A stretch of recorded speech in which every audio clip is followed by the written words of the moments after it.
When it comes to Class B boys soccer in Omaha, there might not be a more consistent program than Skutt Catholic. The Skyhawks making the state semifinals 4 of the past 5 seasons. Skutt meeting North Platte in round 1 tonight out at Morrison Stadium. The Skyhawks outscoring their opponents 12-0 so far in the postseason. First half, no score. Then bounce back on the PK, puts it past the keeper, 1-0 Skutt.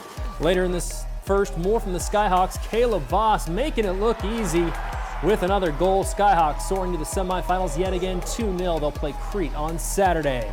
Class A quarterfinals, Omaha South squaring off against Papio South today. The Packers beating the Titans 2-0 in the season opener. First half, Packers already up 2-0. Abdi Adan finds Edwin Cisneros Garcia for his second goal of the game, 3-0 Omaha South. But the Titans putting up a fight. Jackson Red gets the goal. Papio South cuts it to a 3-2 deficit. Still in the first half. It was a crazy one. The Packers with a pass ahead to Javier Rodriguez Flores for the score. Omaha South moving on to the Final Four, 4-2. Meanwhile, Gretna going up against Lincoln Southwest in the quarterfinals. The Dragons making their first state appearance in the Class A field. Early first half, the Dragons' Nathan Fibbich drills it past the keeper, 1-0 Gretna.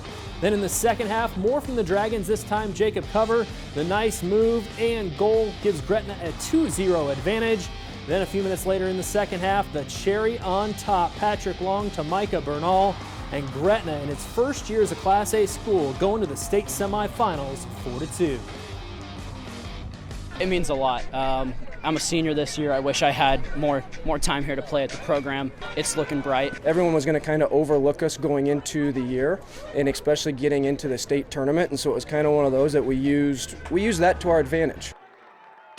Congrats to the Dragons. PAPILLION-LA VISTA playing Kearney. The Monarchs trying to take down the defending champs in the second half. No score until Papio's Jackson Waldron from way out. That is good for his first goal of the season. 1-0 Monarchs. Later in the second, Kearney on the corner kick.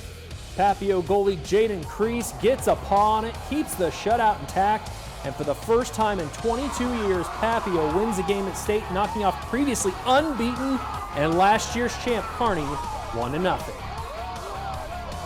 It means so much. Getting here the first time when we won districts, that was massive. And then now to knock off Kearney, the defending state champs, it means a ton. It's awesome. You know, I went to the school. I graduated in 1996. We played in the state tournament in 95, so this is amazing.